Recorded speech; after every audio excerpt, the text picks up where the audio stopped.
बार मेरे सामने उन्होंने बात किया आवाड़ साहब से, लेकिन आवाड़ साहब जो है ना, उन्होंने जवाब क्या दिया? जवाब ये दिया कि मोतीराम बोल रहा है कि मैं जो है ना चला जाऊंगा और चाहे उसको रखो या इसको रखो। मतलब मोतीराम इल्लीगल काम कर रहा है, तो उसके ऊपर मैंने अगर आवाज़ उठाया तो उसके लिए उन्होंने बोला कि जो है ना वो चला जाए।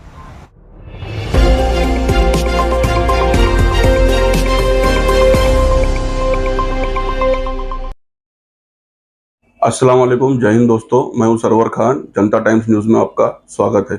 दोस्तों, जैसा कि हमने आपको पिछली खबर में बताया था, काशिफ फारूकी अंतर्राष्ट्रीय मानवाधिकार सुरक्षा संगठन के द्वारा फायर ब्रिगेड के बगल में मंडप डाल करके भूख हड़ताल पर बैठे और 6 दिन 7 दिन होने के बावजूद मुमरा का कोई नेता, कोई भी सामाजिक इंसान, सामाजिक कार्यकर्ता या किसी भी तरह का पॉलिटिकल लीडर उनके समर्थन में नहीं आया। कल यानी कि 8 जुलाई 2025 को टीम नजीबुल्लाह पहुंचती है, उन्हें अपना समर्थन देती है और टीम नजीबुल्लाह की तरफ से समाज सेवक राजू अंसारी, पूर्व नगर सेवक जफर नुमानी, समाज सेविका नेहा नायक, इब्राहिम राउत और ऐसे जो टीम नजीबुल्लाह से जुड़े हुए मम्मू भाई वगैरह, वो लोग पहुंच करके अपना समर्थन देते हैं और साफ तौर पर कहते हैं कि ये इनको दबाने की और डराने की साजिश चल रही है, क्योंकि 6 दिन 7 दिन हो गया काशिफ फारूकी भूख हड़ताल पर बैठे और कोई भी उनकी सुध लेने नहीं आ रहा है। हमने जैसा कि आपको पिछली खबर में बताया था, अभी तक भी कोई नहीं आया है। और सबसे चौंका देने वाली बात यह है कि उसमें एक आदमी बीमार भी हो गया था, उसके बावजूद कोई नहीं आ रहा है। तो दोस्तों, देखिए हमारी पूरी खबर। जय हिंद, जय महाराष्ट्र। वो लड़ रहे जैसे कि मैं भी था उनमें शामिल, मैं भी लड़ रहा था। नहीं, आवाड़ साहब सेकुलर आवाज, आवाड़ साहब सेकुलर आवाज है, आवाड़ साहब बोल रहे हैं, हमारे लिए हर जगह खड़ा हो रहा है। यार, ये बोलने से नहीं सब कुछ होता है। कुछ काम आपने सही किया, मैं ये नहीं बोलता हूँ कि आप सारे काम बिगाड़ दिए, कुछ काम आपने सही किया, लेकिन 100 में से आपने 5% काम सही किया, 95% आप मुमरा को धोखे में रहे। मुमरा समर्थन में थे जी, कहीं ना कहीं आप भी समर्थन कहीं ना कहीं नहीं, पूरा तो समर्थन था ना। किसको राष्ट्रवादी और सब राष्ट्रवादी को मैं फुल समर्थन में था। 101% लोग बोलते, मैं बोलता हूँ 200% मैं समर्थन में। मैं 200% समर्थन दिया, मैंने जी जान से लड़ा, जी जान से मैंने सब कुछ किया। लेकिन मुझे जब मैंने देखा मेरे शहर के लिए कौन हमदर्द है, कौन लड़ रहा है मेरे शहर के लिए, मैंने इस चीज़ को सोचा। और जब मैं सोचने लगा वो उसके बारे में, तो मुझे ये लगा कि जो ये लोग बोल रहे हैं सब सही मुद्दा लेके बैठ रहे हैं, हम ही लड़ लड़ के जो है ना उनको गलत ठहरा रहे। नहीं, मैं बोला नहीं, ऐसा नहीं हो सकता। कल को हमको ऊपर अल्लाह के वहाँ मुंह दिखाना है, तो हम अपने शहर के लिए लड़े, हमारे लोगों के लिए लड़े, हमारा शहर लीगल हो जाए। बस मैं यही चाहता हूँ।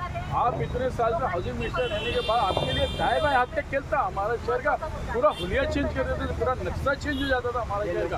लेकिन आपने मुमरा की तरफ पलट के नहीं देखा। उस वक्त में एक ऑडियो भाई साहब का, भाई साहब बोलते कि 2.5 साल तक का कहाँ थे मंत्री बन के, मुमरा की तरफ देखे नहीं।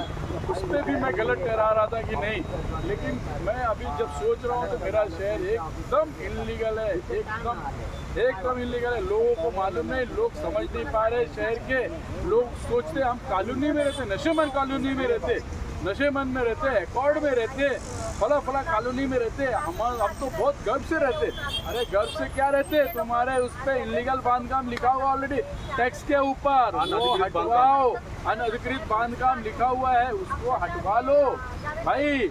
वो नहीं हटेगा ना तो आप ये जो शान से रह रहे ना, वो सब छिन जाएगी। आपकी ज़मीन जो पैरों के तले है ना, वो खिसक जाएगी और आप भटकोगे इधर उधर। और क्या करोगे, बहुत ज़्यादा जो आपके साथ में जो MLA है या फिर जो वहाँ के नेता रहेंगे करीबी, वो क्या करेंगे, लोग म्यूनसिपाल्टी को दबाएंगे थोड़ा सा, आप पैसा खिलाओगे, फिर इल्लीगल एक इमारत बना के तैयार कर दो, फिर आप 30-40 साल तक का इल्लीगल में रहोगे। ये तलवार अपने औलादों के ऊपर लटका के जा रहे हो आप लोग। जो आपकी नस्लें आ रही है ना, औलादें, उनके ऊपर लटका रहे हो ये तलवारें। आप क्यों नहीं एक ही बार में आप जवाब मांगते हो? जवाब मांगो और बोलो कि मेरे शहर को लीगल करो, मुझे लीगल रहना है, मेरे बच्चों आने वाले आला औलाद को मेरे लीगल रहना है, लीगल करो। आप लीगल जिस दिन ये टैक्स के ऊपर से, पावती के ऊपर से हट गया अनधिकृत बांधकाम, उस दिन हमारे शहर के हर घर, हर फ्लैट, हर लोगों को क्या मिलेगा, लोन मिलना चालू हो जाएगा। समझे? ये बड़ा मुद्दा है, इसके ऊपर लोग समझो और समझ के इसको आप लोग एकदम अच्छी तरीके से कि मतलब जो है ना हमको ये चीज़ करना है, ये हमारा कॉन्सेप्ट है।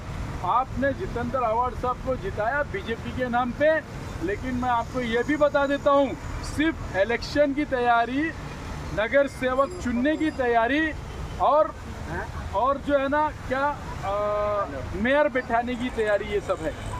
उसके बाद इनके पास में सीधा जंप करेंगे ये, इनको एक खाते में दे दिया जाएगा मिनिस्टर पद, और इनके सारे लोग ये बोल रहे हैं कि आप जाओ बीजेपी, तो बीजेपी से ही, अगर बीजेपी से तो वो सामने वाला वहाँ से वो लेके आ रहा है और वो लाके फंड काम करवा रहा है, डर रहे बोल रहे वो फंड लाके काम करवा रहा, हम लोग को फंड नहीं, हमारे नगर सेवक को फंड नहीं मिलेगा तो हमारे नगर सेवक रहेंगे कहाँ, भाग जाएंगे, ये सब बातें हो रही है। तो आप उनको खुद पुश कर रहे, जाओ साहब आप जाओ, आप भले बीजेपी 4.5 साल के बाद फिर पलटी मार देना, फिर कांग्रेस पंजा लेके खड़े हो जाना, फिर आ जाना आप। तो ये 4.5 साल ये क्या खेल रहे हैं हमारे शहर के साथ आप? काशिफ भाई अभी 5 दिन से आप बैठे हैं, कोई बड़ा अधिकारी आपके पास आया? ये आज 6ठा दिन है मेरा, कोई अधिकारी और ना कोई आव्हाड साहब की पार्टी से आया, ना कोई, सिर्फ ओनली वन एक जावेद एमके जावेद साहब आ रहे, रात को आते हैं। वो बेचारों ने कोशिश किया 2 बार, एक बार मेरे सामने उन्होंने बात किया आव्हाड साहब से, लेकिन आव्हाड साहब जो है ना उन्होंने जवाब क्या दिया, जवाब ये दिया कि मोतीराम बोल रहा है कि मैं जो है ना चला जाऊंगा और चाहे उसको रखो या इसको रखो, मतलब मोतीराम इलीगल काम कर रहा है। तो उसके ऊपर मैंने अगर आवाज़ उठाया तो उसके लिए उन्होंने बोला कि जो है ना वो चला जाए। तो मोतीराम बहुत कीमती तुम्हारे लिए, लोग कॉन्टेक्ट करो अपने शहर के लिए, क्योंकि एक इंसान जो वहाँ पे रावड़ी में रहते हुए अपने शहर के लिए खींच के क्लस्टर डेवलपमेंट 90% तक लेके आ गया है, तो हमारे मुमरा में क्यों नहीं लेके आ सकता है? वो लेके आ सकता है। और दूसरी चीज़ ये भी बोलूँगा कि हमारे साथ में जो पीर नजीरुल्लाह की जुड़ी है, उसमें एक रोल है रूपाली गोटे मैडम का, वो भी आए थे, उन्होंने भी मतलब जो है ना हमको फ़ोन पे आश्वासन दिया था, उन्होंने बोला था कि हम आएंगे आपके पास में, हमारी टीम आएगी और जो है ना हम ये चीज़ करके देंगे इंशाल्लाह हमारे मुमरा शहर के लिए। आप सही मुद्दे पे बैठे, गलत मुद्दे पे नहीं बैठे। मैं चाहता हूं कि आप लोग संपर्क करो, आप जितने भी मुमरा के रहवासी लोग हैं क्लस्टर के लिए संपर्क करो, नहीं तो रीडेवलपमेंट की जो राजू भाई ने बताया जिस तरीके से, मैं वही जानना चाहता था, मुझे नॉलेज नहीं थी पर उन्होंने बता दिया और उन्होंने सही बताया, जो चीज़ होना चाहिए शहर के लिए उन्होंने एकदम परफेक्ट बताया। और इसके लिए मैं चाहता हूं कि आप लोग जो है ना संपर्क करो और जुड़ो, और ऐसे ही लोग को वोट दो जो हमारे शहर की फिक्र रखते हैं। जहांगीर भाई का एक स्लोगन है कि शहर हमारा तो फिक्र हमारी, तो हमारी फिक्र होनी चाहिए, हम लोगों की फिक्र होनी चाहिए, ना कि बीजेपी के नाम से डराया जाए। बस हो गया, अब बस हो गया, अब हमारे शहर के लिए फिक्र करो लोग, सारे लोगों से रिक्वेस्ट है। और 5 से 6 दिन हो गया, अफसोस हो रहा है, अफसोस इस बात का हो रहा है कि 5-7 6ठा दिन है और उनको कोई ऑफिसर उनसे बात करने के लिए तैयार नहीं है।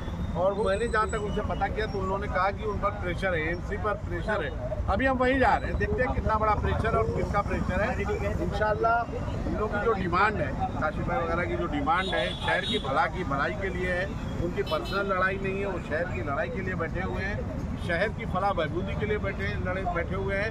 वो चाहते हैं कि हमारा शहर जिस तरीके से और शहरों का नाम साफ सफाई में, अच्छी चीज़ों में, तमाम सुविधा के लिए जाना जाता है, जब मुमरा शहर भी जाना जाए, इसीलिए वो लोग आज आंदोलन में बैठे थे। हम नजीब भाई अपनी बच्ची को अमेरिका छोड़ने गए, वहाँ से उन्होंने मुझे कॉल किया, अमेरिका से उनकी बच्ची वहीं पढ़ती है, वो छोड़ने गए हुए, तो उन्होंने मुझसे फ़ोन किया कि जफर भाई आप लोग इन लोगों को जाइए, उनका साथ दीजिए। और हम शहर के लोगों से अपील करना चाहते हैं कि जब भी मुमरा टोसा के विकास की बात होगी, मुमरा शहर के तरक्की की बात होगी, मुमरा शहर किस तरीके से डेवलप हो इसकी बात होगी, चाहे वो किसी भी पार्टी का हो और चाहे कोई अदना से अदना आदमी हो, हम उसके साथ अपनी लड़ाई लड़ने के लिए तैयार हैं। आंदोलन में बैठे रीडेवलपमेंट और अवैध बांधकाम और क्लस्टर डेवलपमेंट को लेकर के, तो आप लोगों ने इन्हें समर्थन दिया है। पहला समर्थन मेरे ख्याल से मिला है पॉलिटिकल पार्टी का, इससे पहले किसी ने भी समर्थन नहीं किया है। आज लोग करीब 6 से 7 दिन हो गया है, तो क्या बताएंगे इस बारे में, कहाँ तक इनकी आवाज़ पहुँचेगी, कब इनकी आवाज़ सुनाई देगी? अस्सलाम वालेकुम, नमस्ते, सत श्री अकाल। सबसे पहले तो आपको मैं एक बात बता दूँ कि जो लोग यहाँ पर बैठे हुए हैं गोबर साल के ऊपर, आज इनका ये छठा दिवस है, छठा रोज है, और ये कोई अपने मुफाद के लिए नहीं बैठे हैं। ये इस मुमरा शहर की भलाई के लिए, मुमरा शहर के विकास के लिए, मुमरा शहर के अंदर जो दुर्गति हो रही है, मुमरा के शहर के जिस तरीके से बर्बाद किया जा रहा है, उसके खिलाफ वो बैठे हुए लोग हैं। और 6 दिनों से ना महानगर पालिका की तरफ से कोई बंदा यहाँ आकर इनको पूछ रहा है, ना अंदर की तरफ से कोई यहाँ बंदा यहाँ आकर पूछ रहा है। तो हमें ऐसा लग रहा था कि जो लोग यहाँ पर बैठे हैं, एक अच्छा कॉज है, एक अच्छी बेहतरीन इनकी सोच है, जिसके अंदर इस जन के अंदर हमें शामिल होना ज़रूरी है। तो हमारी टीम नजीमुल्ला साहब की तरफ से, जो हमारे अध्यक्ष हैं ज़फ़र नुमानी साहब, और साथ में हमारी तमाम टीम, मैं सबका नाम नहीं लूँगा, यहाँ सभी अहदेदार जो लोग हैं, वो सब ने मिल करके ये अहद की है कि हम इस धरना प्रदर्शन को, इस मोर्चे को हम लोग समर्थन देंगे। अभी हम लोग फ़ौरन जाकर के हमारे एमपी से बात करेंगे और इस मोर्चे को एक सफलतापूर्वक तरीके से किस तरीके से बंद हो जाए, इस मोर्चे को बंद करने की हम ये कोशिश करेंगे। रही दूसरी बात, इनकी जो 3 मुद्दे हैं, चाहे वो क्लस्टर डेवलपमेंट को लेकर के हो, चाहे वो रीडेवलपमेंट के मुद्दे को लेकर के हो, चाहे वो इलीगल कंस्ट्रक्शन को लेकर के हो। देखो आपको मैं एक बात बता दूँ, ये तीनों मुद्दा जो है वो जुड़ा हुआ हाउसिंग एंड डेवलपमेंट मिनिस्ट्री से। इसी शहर ने 16 साल से एक शख्स को यहाँ पर आमदार बना करके रखा है। उस 16 साल के वक्फे के अंदर 7.5 साल वो शख्स जो है वो सत्ता में रहा।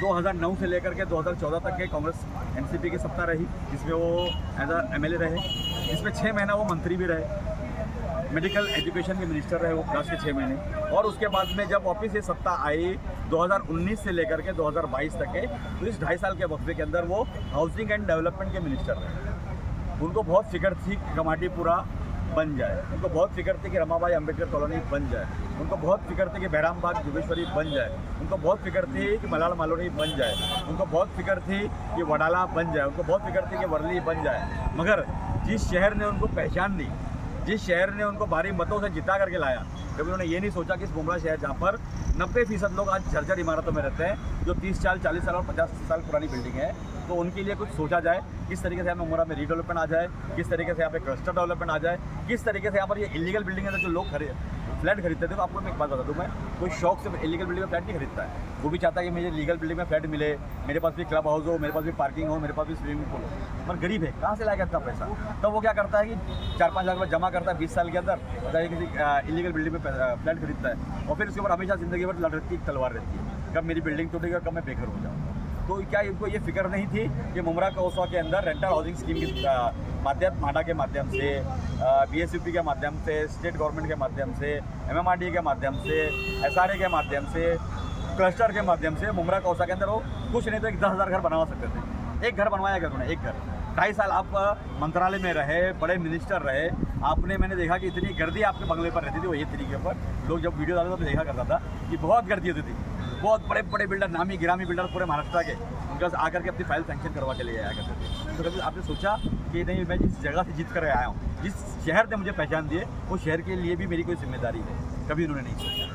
तो ये मैं आपके माध्यम से ये मैसेज मैं हमारे आमदार साहब तक पहुंचाना चाहता हूं कि आप 100% फेलियर हो। आज मुमरा कौसा में पानी का मुद्दा हो, गटरों का मुद्दा हो, साफ सफाई का मुद्दा हो, हॉकर्स का मुद्दा हो, रिक्शों का मुद्दा हो, पानी का मुद्दा हो, इलीगल का मुद्दा हो, टैक्स का मुद्दा हो, प्लेग्राउंड का मुद्दा हो, ड्रग्स का मुद्दा हो, हर जगह आप 100% फेल हैं। एक बहुत बड़ा मुद्दा हमारा स्लाउटर हाउस है, उसके ऊपर भी आप फेल हैं। तो ये सब चीज़ें आपको समझने की ज़रूरत है कि आप 16 साल में ऐसा क्या हो गया कि 16 साल में आप एक भी काम नहीं कर पाए, एक भी काम को अंजाम नहीं दे पाए। क्योंकि आपको भली बातें मालूम है, मैं आपको चैलेंज करके बोलता हूँ कि बहुत कम लोग ये जानते हैं कि बहुत सारे सेकुलर नेताओं के अंदर की जो चट्टी है वो खाकी है, और उनको कौन सपोर्ट करता है आपको मालूम है कि उनको सपोर्ट करती है आरएसएस, कि मुसलमान इलाकों में जाओ, इलेक्शन लड़ो, जीत गया, वहाँ काम कुछ नहीं करना है, सिर्फ बीजेपी का, आरएसएस का, जनता का डर दिखाइए और आप जीत करके आ जाइए, और जीत जाते हैं। वही होता है। आप देखें कि आज नजीमुल्ला साहब इलेक्शन हारने के बाद, आज तकरीबन 1 साल होने को आया, इस 1 साल के वक्फे के अंदर आप देख रहे हैं कि नजीमुल्ला साहब हर जगह घूम रहे, काम करवा रहे, कहीं गटर को लेकर के, कहीं नाले को लेकर के, कहीं टैक्स को लेकर के। अभी टीचर का कमी थी, टीचर की भर्ती करवाई, स्कूल का रिपेयरिंग का काम था, बहुत बड़ा काम है, तकरीबन 5 करोड़ 70 लाख रुपये काम हमने MM वैली के लिए, 4.5 करोड़ रुपये हमारे बाजारपेट की स्कूल के लिए, पटेल हाई स्कूल के लिए हमने 1 करोड़ 30 लाख रुपया, कोसा स्कूल के लिए 1 करोड़ 30 लाख रुपये हमने ला करके दिया।